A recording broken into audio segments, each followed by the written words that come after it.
ஒரு வணக்கத்தை சொல்லிட்டு நிகழ்ச்சி ஆரம்பிப்போம். இன்னைக்கு தலைப்பு என்ன பேச போறோம்? நேயர்களுக்கு வணக்கம். நம்முடைய புராணங்கள், நம்முடைய அரசர்கள், புலவர்கள் இவர்கள் மத்தியில் உள்ள ஒரு பிணைப்பு, அது மூலமாக அவங்க நமக்கு கொடுத்துள்ள சில நல்ல தகவல்கள், அதை பற்றி புராணத்தை பற்றி தான் பேசுறோம். புராணம் மட்டும் இல்லை, இவ்வளவு செல்வமான நாடாக நம்ம இருந்தோம், அது எவ்வளவு பாதிப்பு ஏற்பட்டுச்சு அப்படிங்கிறத பற்றி சும்மா சின்ன ஒரு இதை பண்ணலாம். உதாரணமா எல்லோருக்கும் மன்னன் அதியமானை பத்தி தெரியும். அதியமான், அரசன் அதியமானும் அவை பாட்டிக்கும் அவ்வளவு ஒரு நட்பு. ஆனா நேரடியாக பார்த்தது இல்லையா, ஒருவரை ஒருவர் நேரடியாக பார்த்தது கிடையாது. அவையின் புலமைக்கு அதிகமான அடிமை. அவங்க எந்த காலகட்டத்தில் வராங்க? அது கிட்டத்தட்ட நீங்க சொன்ன அந்த கிமு வரும் நினைக்கிறோம். கிமு அல்லது கிபி 2ஆம் நூற்றாண்டு அந்த ரேஞ்சில் வரும்னு நினைக்கிறேன், எக்ஸாக்டா தெரியல. அந்த டைம்ல இருந்தது. அப்போ அதியமானுடைய வீரத்திற்கும் வேகத்திற்கும் அவை அடிமை, அவையினுடைய புலமைக்கு அதிகமான அடிமை. இந்த காலகட்டத்தில் இவருடைய ஒற்றர்கள் மூலமாக அவை பாட்டி இப்போ என்னன்னா நடுவில் கேள்வி கேளுங்க, அதெல்லாம் நீங்க சரி. அதியமான் எந்த நாட்டுக்கு நியாயமானது.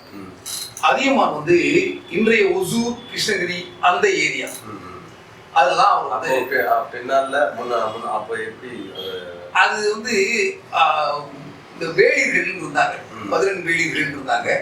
குறுநில மன்னன், குறுநில மன்னன். அந்த இடத்துக்கு பேரு அதே தான் இருந்ததா? பரம்பு மலை அப்படின்னு சொல்லுவாங்க. அப்புறமேட்டு ஒரு மாதிரி அப்படி வந்தது. அது அதிகமான அவையார அவங்களும் அதேதான் இல்ல. அவை இன்னைக்கும் ஒரு கான்ட்ரோவர்சிஸ் இருக்கு. ஒரு அவை இல்ல, பல அவை இருக்கிறதா சொல்றாரு. கான்ட்ரோவர்சிஸ். அவை நவீன அவை, பழைய அவை அப்படின்லாம் சொல்லி, புதிய ஆத்திச்சூடி அதெல்லாம் நீங்க கேள்விப்பட்டிருப்பீங்க. ஆத்திச்சூடி கேள்விப்பட்டிருக்கீங்க இல்லையா? ஆத்திச்சூடி என்ன? ஆத்திச்சூடி என்னன்னா ஆறுவது சினம், அறம் செய்ய ஆறுவது சினம், இயல்வது கரவே, ஈவது விளக்கேல், உடையது விளம்பேல், ஊக்கமது கையிடேல், எண் எழுத்து இகழேல், ஏற்பது இகழ்ச்சி, ஐயமிட்டு உன், ஒப்புரவு ஒழுகு, ஓதுவது ஒளியேல், அவ்வியம் பேசேல், நப்போல் வளை, சனிநீர் ஆடு, நயம்பட உரை பேசு, உரை இணக்கமறிந்து இணங்கு, தந்தை தாய் பேன், நன்றி மறவீர், பருவத்தை பயிர் செய். இப்படி போயிட்டே இருக்கு. மறக்காம உங்களோட தமிழ் அறிவை பார்த்து நான் அப்படியே ஒரு ஆர்வம், ஒரு தமிழ் அதாங்க தாய்ங்க. தாய்ப்பால் குடிப்பதற்கு எந்த குழந்தையும் மறுக்காது. உங்களுடைய தமிழ் பாலை அறிவே நான் தாய்ப்பால் எப்படின்னாங்க, எப்பொழுது தாய்ப்பாலை குடிப்பதற்கு குழந்தை மறுக்கிறதோ, ஒண்ணு அந்த குழந்தைக்கு உடல்நலம் சரியில்லாம இருக்கும், இல்லைன்னா அந்த குழந்தையை விட்டு அடுத்த ஸ்டேஜுக்கு வருதுன்னு இருக்கும்.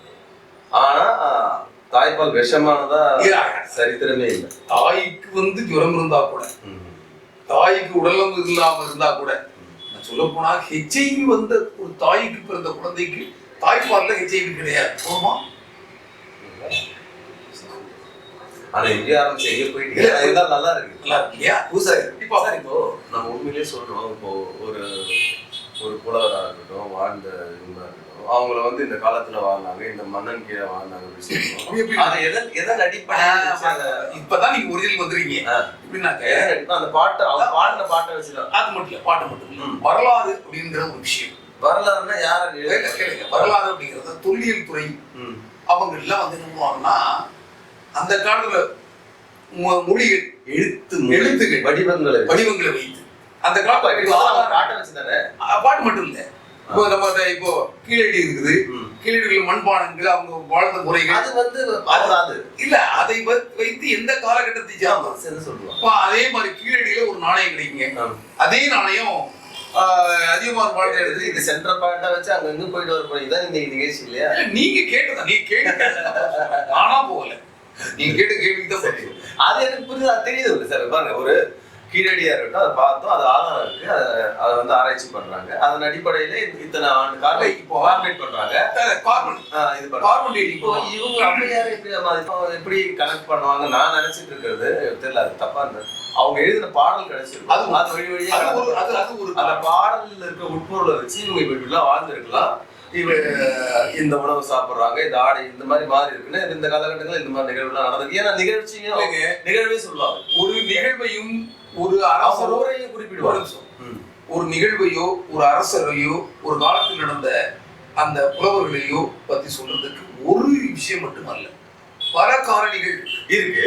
அந்த பல காரணிகளையும் பார்ப்பாங்க. கல்வெட்டுக்கள், சிலைகள், அதோட ஒத்துப்போதா அது ஒத்துப்போதா பார்ப்பாங்க. கம்பேரிசன் பண்ணிட்டு இதை வந்து ஒரு பெரிய குழு வந்து அதை அக்செப்ட் பண்ணும்.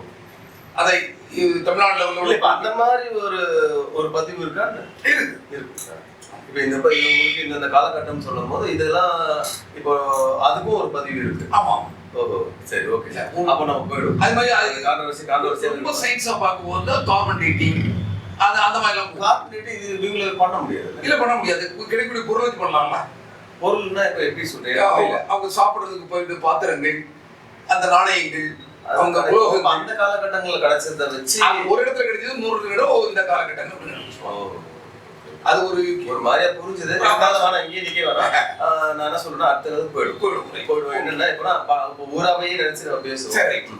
இந்த அவை பாட்டி ரொம்ப ஆர்வமா அதிகமா பாக்குறதுக்காக வர்றாங்க.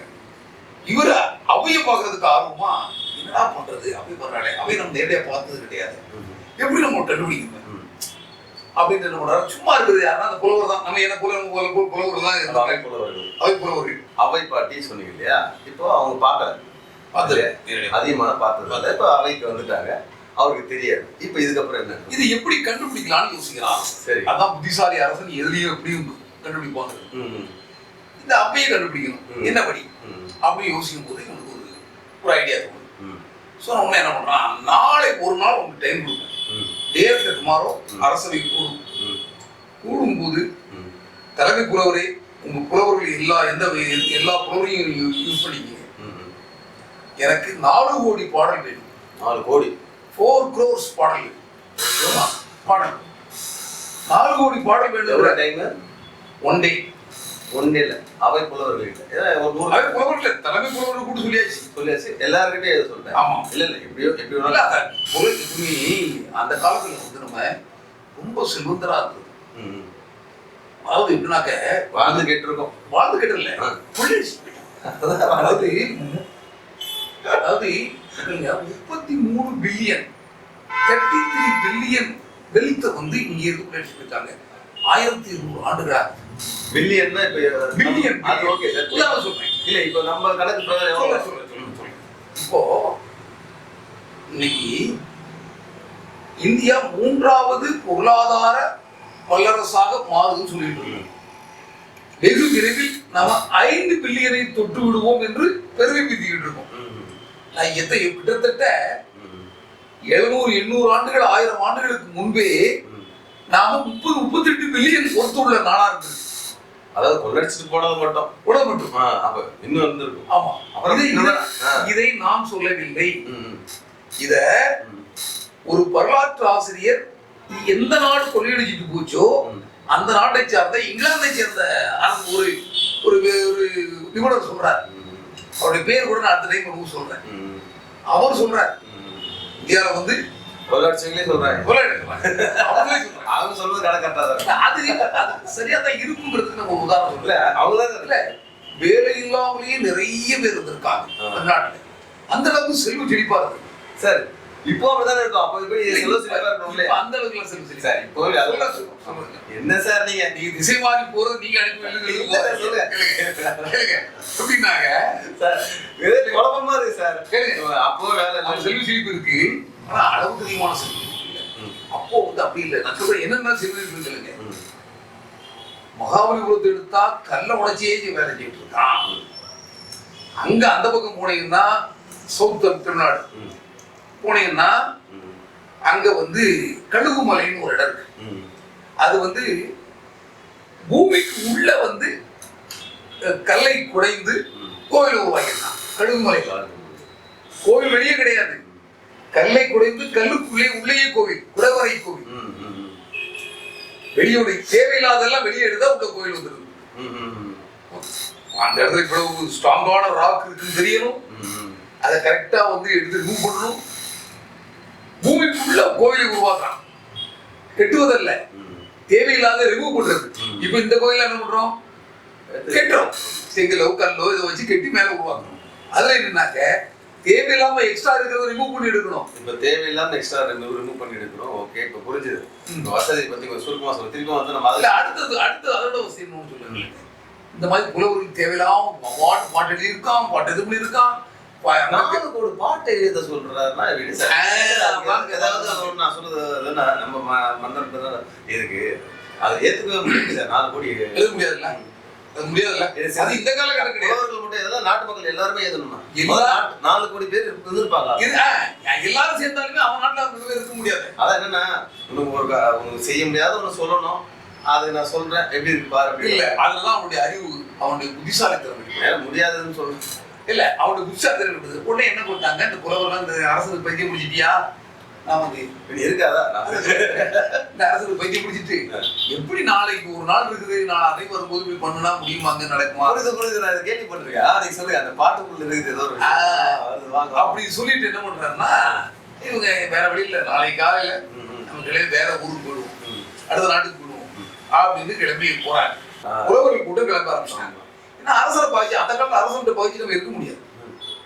அரசை பகிச்சுட்டா அவ்வளவுதான், சிறைச்சேதமா அல்லது உள்ள காராகிரகம் சொல்லக்கூடிய சிறைகளை உள்ள வந்து இது பண்ண வேண்டியதான். ஒன்னும் உயிர் போயிடும், இல்ல வாழ்நாள் முழுவதும் சிறையில் இருக்க வேண்டியதான். அப்படிதான் அந்த காலத்து அரசுகள் இருந்திருக்காங்க. அப்போ இவன் போறான், தலைமை புலவர் போறாரு, அவரோட ஒரு 10 புலவர் போறாங்க. என்ன புலவர் எல்லாம் வெளியே எங்கேயும் போறீங்க, எங்க கிளம்பிட்டீங்களே அப்படிங்கிறா அவை பாட்டி ஒரு கம்ப ஓடிட்டு வரும்போது, உள்ளமா எங்க அரசுக்கு வந்து பைத்தியம் பிடிச்சிட்டு நாளைக்கு காலையிலுக்குள்ள அது மறுநாளைக்கு போச்சு இல்லையா, டேட்டு டுமாரோங்கிறது வந்து அன்னைக்கு முதல் மறுநாள். நாளைக்கு காலையில அவை கூடும்போது எனக்கு 4 கோடி பாடல் வேணுங்கிறான் அப்படின்னு அவை சிரிப்பு தாங்க முடியல. அவை சிரிச்சுட்டு, இதுக்குதான் ஓடுறீங்களா ஆர்மையா, நான் பெரிய புலவர், நீ தகடூரை ஆண்ட மன்னன், அந்த ஊரு பேர் தகவல். ஆமா, அதிகமானுடைய அவையிலிருந்து வரக்கூடிய புலவர் இதை கூட யோசிக்கலையா, நம்ம மன்னன் எதுக்காக சொல்றாங்க யோசிக்காம கீழே கொண்டாங்க, ஒரு ஓலையை கொடுங்க, ஒரு எழுத்தாணியை கொடுங்கன்ட்டு எழுதி 4 பாடம் எழுதியிருக்கான். இதை கொண்டு போய் அரசன்ட்ட கொடுங்க. அரசை பார்த்துட்டு அதுவும் இவங்க போய் டைரக்டா கொடுக்கல, அவன் ஊரை விட்டு போறாங்களே கொடுங்கன்னு இருக்காங்க. உடனே இங்க இருந்து பார்த்த உடனே இந்த பாட்டை கொண்டு போயிட்டு இவங்க போய் கொடுத்துருக்கான். கொடுத்த உடனே அவன் வந்து அம்மா வந்துட்டியா, தாயே வந்துட்டியா அப்படின்னு அந்த அளவுக்கு அவன் மேல அவனுக்கு ஒரு பற்று, தமிழ் மொழியின் மீது பற்று, தமிழ் தாய் அவையின் மீது பற்று, பற்று அம்மா வந்துட்டியா அப்படின்ட்டு நேரம் வர்றான். அது வந்த உடனே அரசனை ரொம்ப மட்டும் வேண்டுமா, படை தளபதிகள், அமைச்சர்கள் எல்லாம் அந்த அப்படியே மந்திரி பிரதானிகள் எல்லோரும் வந்து வர்றாங்க. வந்த உடனே அந்த புலவருக்கு தாங்க முடியல. அது என்ன பாடல் அந்த இதுல எழுதியிருப்பான், 4 கோடி பாடல் ஒரே ஓலை நறுக்கில் எப்படி எழுதியிருப்பாருன்னு உங்களுக்கு ஐடியா இருக்கா? ஆனா அந்த பாட்டுக்குள்ள ஏதோ விஷயம் இருக்கு தெரியுது, அது ஒரு தடவை சொல்லிட்டீங்கன்னா அது புரியும். அதான் அவங்களுடைய அறிவு, அந்த புலமை. மதியாதார் முற்றும் மதித்துருக்கால் சென்று மிதியாமை கோடி பெறும். 1 கோடி வந்துட்டா, மதியாதார் முற்றும் மதித்துருக்கால் சென்று மிதியாமை கோடி பெறும். எப்படின்னாக்க நம்மை மதிக்காத வீட்டுக்கு போகக்கூடாது, அவனுடைய முற்றத்துல நம்ம கால் படக்கூடாது. நீங்க என்ன மதித்து அழைத்தால் தான் நான் வரணும். மதியாதார் முற்றும் மதித்தொருக்கால் சென்று மிதியாமை கோடி பெறும். உன்னீர் உன்னீர் என்று உபச்சாரம் செய்யாத ஒரு வீட்டில் உண்ணாமை கோடி பெறும். சாப்பிடுங்க சாப்பிடுங்கன்னு சொல்லணும்.